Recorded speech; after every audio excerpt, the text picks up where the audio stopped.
So good morning friends, my name is Abhilash Sisodia और आज मैं आपके साथ शेयर करने वाला हूँ फिज़िक्स के सारे इंपॉर्टेंट प्रिंसिपल्स जिन प्रिंसिपल्स पे पूरी दुनिया निर्भर है। आज हम डिस्कस करेंगे इन सबको बहुत ही सरल और आसान तरीके से। चलिए स्टार्ट करते हैं। पहली स्लाइड में आपको दिख रहा होगा, एक साइड कुछ मच्छर हैं जो पानी में फ्लोट कर रहे हैं और दूसरी साइड एक कॉइन है जो पानी में आपको ऐसा दिख रहा है जैसे फ्लोट कर रहा है।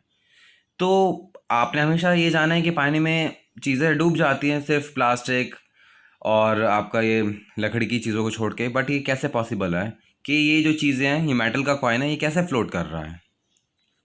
इसके पीछे आप ये और देखिए स्लाइड में, ये जो निडल है ये पानी में फ्लोट कर रही है, तैर रही है। तो ये चीज़ किस वजह से पॉसिबल हो पाती है?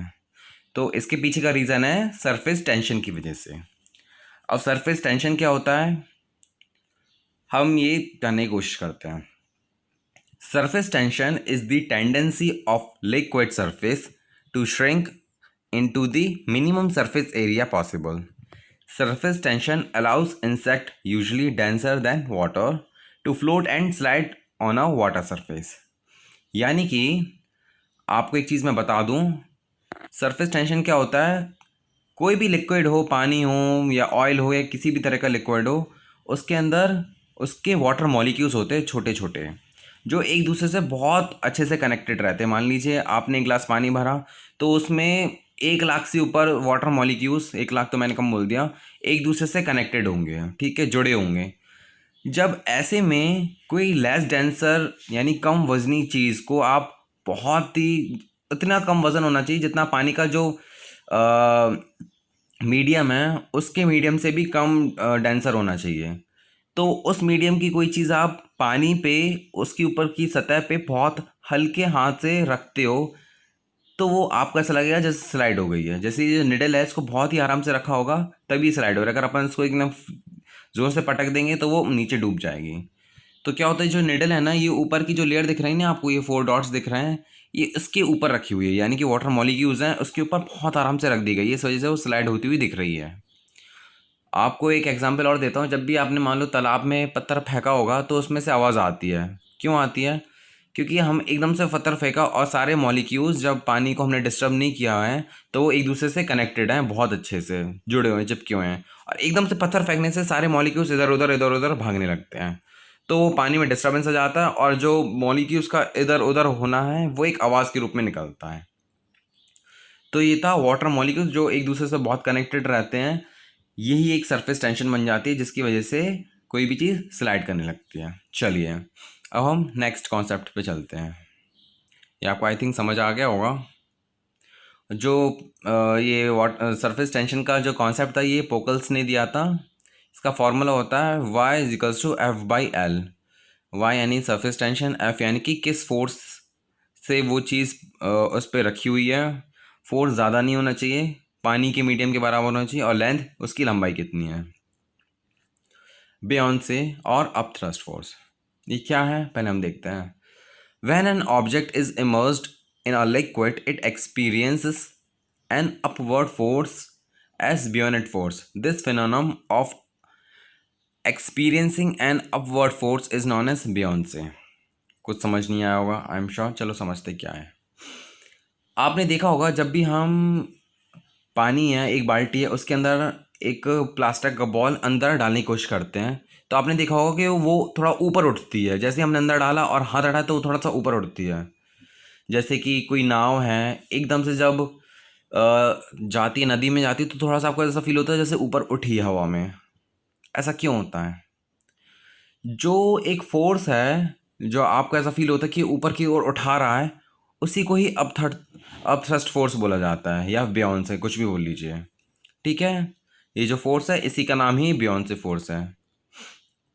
यानी कि जब भी कोई, मान लीजिए ऑब्जेक्ट है, नाव है, जब वो कभी किसी नदी पे रखी हुई है यानी फिर तैर रही है, तो उसमें एक तो ग्रेविटी जो नेचुरली पड़ता है, ग्रेविटी यानी कि सारी चीज़ें नीचे की तरफ गिरती हैं। एक वो बोट का जो वेट है वो पड़ता है नीचे, और एक बियॉन्ड से फोर्स है जो ऊपर की तरफ बढ़ता है, जो नाव को ऊपर की तरफ लगेगा, ठीक है। ये था इसका इतना सा कॉन्सेप्ट, बहुत ईजी है। आप इसमें देख लीजिए, ये जो नाव है वो आपका इस तैरती हुई दिख रही है, और ये तैर इसलिए रही है क्योंकि इसमें एक ऊपर की तरफ फोर्स उठ रहा होगा नदी के अंदर से, तालाब के अंदर से, जो भी है ये। जैसे कि आप इसमें देख सकते हैं, ये बतख इसलिए तैर रहा है क्योंकि इसके ऊपर भी अपवर्ड फोर्स लग रहा है। इस पिक्चर में देखिए, एक इंसान तैर रहा है, एक तो बॉडी वेट और एक ऊपर की तरफ फोर्स लग रहा है। आपने देखा होगा कि बॉडी जब होती है, मान लो जिसको तैरना भी नहीं आता तो उसकी फ्लोट होते होते ऊपर तक आ जाती। क्यों होती है? क्योंकि उस पर एक अपथ्रस्ट फोर्स लगता है। समझे? अब हम पढ़ेंगे आर्किमिडीज प्रिंसिपल। आपने देखा होगा, ये कंडीशन होती है वेटलेसनेस की। आप में से कितने लोगों ने कुएं में से पानी निकाला है? जिसने भी कुएं में से पानी निकाला होगा तो उसको ये चीज़ एक्सपीरियंस ज़रूर की होगी। जब हम कुएं में बाल्टी डालते हैं, जब बाल्टी भर जाती है, जब हम रस्सी खींचते हैं तो अपन को पहले हल्का हल्का फील होता है जहाँ तक पानी का लेवल है। जैसे ही रस्सी को और ऊपर तक खींचते हैं, जब हम बाल्टी बाहर निकालने की उस पर आते हैं, जब पानी नहीं रहता, जब बाल्टी हवा में तैर रही होती है, तब आपको फील होता है कि वेट है। जब तक बाल्टी पानी के अंदर रहता है तब तक आपको लगता है कि वेट नहीं है, कम है, बिल्कुल ना के बराबर है। तो यही आर्किमिडीज प्रिंसिपल है, जिसको बोलते हैं वेटलेसनेस वाली condition. When a solid body is partially और completely immersed in fluid, the fluid exerts an upward force on the body whose magnitude is equal to the weight of the displaced fluid. Example, a ship floats on water due to Archimedes principle। यानी कि ये बोला गया है, कभी भी कोई भी सॉलिड बॉडी किसी पानी में पार्शियली या कम्प्लीटली इमर्स्ड है, यानी कि डूबी हुई है, तो उसके ऊपर एक अपवर्ड फोर्स लगता है, जिसको हमने अभी अभी जस्ट पढ़ा था, बियॉन्से भी बोल सकते हैं और अपथ्रस्ट फोर्स भी बोल सकते हैं। और वो फोर्स है ना, ऊपर की तरफ धकेलता है। तभी जब हम कभी भी कोई चीज़ निकालते हैं, जैसे सबमरीज होती हैं, पनडुब्बियाँ, वो इसी प्रिंसिपल पे बेस्ड रहती हैं। और कभी भी आप इस तरह की चीज़ देखते हो तो आपको ऐसा फील होता है कि कोई चीज़ हमें ऊपर की तरफ खींच रही है। तो ये जो ये प्रिंसिपल होता है, और हमें वेटलेसनेस वाली फील आती है, ऐसा लगता है कि वज़न ही नहीं है। वो वज़न इसलिए नहीं लगता क्योंकि जो बाल्टी पे वेट है या नाव पे वेट है वो ऊपर की तरफ बढ़ता होता है, तो आपको वेट कम फील होता है। जैसे कि आप ये बॉल को देख लीजिए, मैंने आपको पिछला प्रिंसिपल बताया था, आर्किमिडीज प्रिंसिपल आपका बियॉन्से फोर्स पे ही डिपेंडेड है पूरा। ठीक है, इस पे बेस्ड एक क्वेश्चन है, बहुत ईजी है। When an aluminium object is immersed in water, it displaces 5 kg of water. How much is the buoyant force acting on aluminium object in newtons? ठीक है, बहुत ईजी है। इसमें देख लीजिए, मास ऑफ वाटर डिस्प्लेस कितना है? 5 kg। According to Archimedes principle, buoyant force acting on object कितना होगा? Is equals to weight of liquid displaced by the object. Weight of object कितना है? m इंटू जी। m यानी कि आपका मास और g आपका क्या है? ग्रेविटी का। तो आपका आंसर आ गया 50 न्यूटन। इजी था। और जो आर्किमिडीज, ये जो फोटो देख रहे हैं आर्किमिडीज की है, और इसका फॉर्मूला आप देख लीजिए, F B is equal to P G V equals to P G H A. ये इसके फुल फॉर्म है। ए यानी कि सरफेस एरिया, एच यानी कि height of water, volume of liquid, gravitational acceleration, density of liquid, buoyant force. अब आ जाते हैं पास्कल लॉ पे। ये बहुत ही इंटरेस्टिंग हमारा प्रिंसिपल है, पास्कल लॉ। ये हमारे पास्कल जी की फोटो है। Pascal law states that if some pressure is applied at any point of incompressed liquid, then the same pressure is transmitted to all the points of liquid on the wall of the container. One of the most common example of Pascal law is the hydraulic braking system present in the automobiles। यानी कि आपको मैं बहुत अच्छा example दे देता हूँ। आपने injection देखा होगा, इंजेक्शन का जो ट्यूब होता है, जब हम उसको इंजेक्ट करते हैं यानी कि उस इंजेक्शन को दबाते हैं, तो उसकी जो रबर है आगे आगे की तरफ बढ़ती है।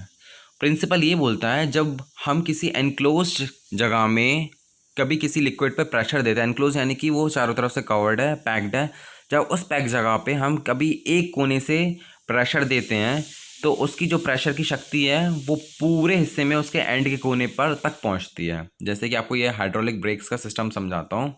यहाँ पे आप देख रहे हो, ये original force F1 is equal to P1 A1 है। आपको ये दिख रहा है ना, यहाँ पे एक पिस्टन लगा हुआ है। जब इस पिस्टन को दबाया गया ना, तो इसका जितने भी लिक्विड है, जो इसका फोर्स है, वो पूरा ट्रांसफ़र ये बड़े वाले के मुंह तक आ चुका है। यानी कि ये जो छोटा वाला आपका इंजेक्शन जैसा है, जब आपने इसको प्रेस किया ना तो उसका जो पूरा फोर्स है ना इस वाले एंड पॉइंट तक ट्रांसफ़र हो चुका है, जिसकी वजह से ये जो कार रखी हुई है एक प्लेट पे वो उठने लगी है। ये एक हाइड्रोलिक लिफ्ट वाली चीज़ है। जैसे बॉल है, बॉल को आपने दबाया, जैसे आपने इस पर प्रेशर दिया तो बॉल के अंदर जितना भी पानी भरा हुआ था वो हर एंगल से, हर कोने से निकलने लगा। ये पास्कल लॉ था। आपको समझ आ गया होगा। जैसे इंजेक्शन वाला काम है, हाइड्रोलिक ब्रेक्स है। कभी भी किसी एनक्लोज चीज़ में लिक्विड भरा हो, जब आप उस पर प्रेशर देते हो, जिस कोने से आपने प्रेशर दिया है और दूसरे कोने में जहाँ उसका मुंह है, वो पूरा का पूरी प्रेशर दूसरी साइड तक ट्रांसफ़र हो जाता है और वो चीज़ आगे मूव हो जाती है। तो इसको बोलते हैं हम हाइड्रोलिक सिस्टम्स। बहुत सारे एग्जांपल्स, हाइड्रोलिक ब्रेक्स हो गए, हाइड्रोलिक लिफ्ट हो गई, और बहुत सारी चीज़ें हैं जिसमें ये वाला पास्कल लॉ अप्लाइड होता है। ये पास्कल्स का फॉर्मूला है। This bring us to a very important formula, P equals to F by A. P pressure, force and area हैं। इनने कुछ लॉज दिए थे। कैपलर ने अपने 3 लॉ दिए थे। First law, Kepler's first law और लॉ ऑफ एलिप्सिस। सो हम पढ़ते हैं इसको। The path of the planets about the sun is elliptical in shape, with the center of the sun being located at one focus, the law of ellipsis। यानी कि इसका मतलब ये हुआ, जो सन है और सन के इर्द गिर्द जितने भी प्लैनेट्स हैं, जो उनका ये पाथ होता है वो सबको लगता है वो सर्कल है, जबकि वो सर्कल नहीं है, वो एक एलिप्टिकल शेप है। जो अंडे का आकार होता है थोड़ा उस टाइप का है। और अगर ये एलिप्टिकल नहीं होगा तो जो अर्थ है वो सन का प्रॉपर तरीके से उसका रेवोल्यूशन ले नहीं पाएगा। इसका एग्जाम्पल है ये, जब आपने 2 फोकस बना लिया। फोकस आप जो लास्ट स्लाइड में देख रहे हैं, एक है फोकस 1 और एक है फोकस 2। F1 आप इसको सन मान लीजिए, F2 को आप अर्थ मान लीजिए। जो इनकी डिस्टेंस है, आपने इन पर धागा बांधा। फिर आप ये देख लीजिए, जब धागा बांधा, जब हमने इसके धागे की मदद से, आप फर्स्ट स्लाइड से देखिए, पहले आपने 2 डॉट्स बनाए। तीसरी लाइन में देखिए, जब आप इसका एक सर्कल बनाते हैं, यानी कि जो फोकस 2 है वो फोकस 1 का जब सर्कल बनाएगा, यानी कि रेवोल्यूशन करेगा, उसके चक्कर काटेगा, तो ये सर्कुलर सर्कल तो नहीं बनेगा। अगर आप गोल बना के देख लीजिए, गोल पॉसिबल ही नहीं हो सकता जो बन जाए। तो ये चीज़ कैपलर्स ने फाइंड आउट की थी। जो सन के इर्द गिर्द जितने भी प्लैनेट्स रेवोल्यूशन करते हैं तो उनका जो पाथ होता है वो सर्कुलर हो ही नहीं सकता, वो एक एलिप्टिकल राउंड होता है। ठीक है, आप देख लीजिए, ऐसा पॉसिबल हो ही नहीं सकता कि बन जाए, नहीं तो वो प्रॉपर फिर उसका जो डिस्टेंस है, जो टाइमिंग है, वो बिल्कुल सेम नहीं आएगी। Kepler's second law. Kepler's second law states that a planet moves in its ellipsis so that the line between it and the sun placed at a focus sweeps out equal area in equal time। यानी कि ये बोला गया है, जब सन और अर्थ या कोई सा भी प्लैनेट, अर्थ जब सन के इर्द गिर्द रेवोल्यूशन लेती है, तो जो इसका ये एलिप्टिकल उसका जो पाथ होता है, इसकी मदद से ही, इसकी वजह से ही सन और अर्थ की जो डिस्टेंस है, जितना वो एरिया कवर करती है, वो हमेशा बराबर रहता है। जब आप देख लीजिए, सन से जब ये अर्थ दूर है, आप ये देखिए, ये सन है, पहले वाले फ़ोटो में देखिए एक सन है और एरिया वाई दिख रहा होगा। यहाँ आपको लग रहा है डिस्टेंस लंबा है, यहाँ पे सन है और यहाँ पे ये जो एरिया एक्स है, यहाँ आपको दिख रहा है डिस्टेंस कम है। लेकिन एरिया एक्स और एरिया वाई का जो एरिया बिल्कुल सेम है। सन भले किसी पोजीशन में आ जाए, उसका जो एरिया रहेगा वो बिल्कुल सेम रहेगा। यही सबसे बढ़िया खासियत है इसकी। Planet move distance X and distance Y in same amount of time. यानी कि जो प्लैनेट है वो एक्स वाले डिस्टेंस पे और वाई वाले डिस्टेंस पे बिल्कुल सेम टाइम में ही ट्रैवल करता है, सेम टाइम में कवर करता है। ऐसा नहीं है जब अर्थ सन से दूर है तो ये थोड़ा स्लो चलेगा और जैसे ही सन के पास है तो ये वाला जो एरिया है थोड़ा जल्दी कवर कर लेगा। ऐसा बिल्कुल पॉसिबल नहीं है, ऐसा होता ही नहीं है। जो एरिया है वो उतना ही टाइम लेगा। Planet move faster when nearest the sun. जब प्लैनेट सन के पास रहते हैं तो वो बहुत ज़्यादा फास्ट मूव करने लगता है, ठीक है। लेकिन जो उसका एरिया है, जो उसका टाइम रहता है ना, वो सेम रहता है, ठीक है। ये आपको समझ आया? चलिए, कैपलर्स थर्ड लॉ। कैपलर्स का थर्ड लॉ पे आ चुके हैं हम। ये बोलता है the square of planet's orbital period is proportional to the cube of semi major axis of its orbit. यानी कि जो प्लैनेट हैं, जो उनको टाइम ड्यूरेशन, जो उनको टाइम लगता है एक प्लैनेट का एक प्लैनेट को जो सन का एरिया कवर करने में, उसका अगर हम स्क्वायर कर देते हैं तो उसका जो स्क्वायर है वो डायरेक्टली प्रोपोर्शनल किससे होता है, उसकी semi major axis of its orbit. Semi major axis क्या होती है? सेमी मेजर एक्सिस होती है आपका ये जो आधा हिस्सा होता है, यानी कि जितना टाइम प्लैनेट को रिवॉल्व होने में लगता है उतना ही टाइम वो कवर कर लेता है, equal area in equal time. ठीक है, यानी कि जो सन के इर्द गिर्द प्लैनेट चक्कर काट रहा है, जितना टाइम उसको लग रहा है उसी हिसाब से वो उतना एरिया कवर करता है। यानी कि जब प्लैनेट सन के पास है तो उसको 6 मंथ लगे यहाँ पे। ठीक है,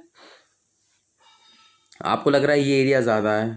ठीक है, और जब ये दूर है तो आपको ये लग रहा है ये एरिया कम है और इतना कवर करने में भी 6 मंथ लगे हैं। लेकिन दोनों का एरिया बराबर है, लंबाई और इसका जो मोटाई है आप इसको देखेंगे तो दोनों का एरिया आपको बराबर ही लगेगा। अकेले यहाँ की बात नहीं है, आप इस जो प्लैनेट की जो मूवमेंट है आप किसी भी एंगल पे रख लीजिए, किसी ऑर्बिट पे रख लीजिए, आप ये पाएंगे जितना टाइम उसको कवर करने में लगा उसी हिसाब से उसका एरिया बनता है। ठीक है, ये हमारा Kepler's third law of motion.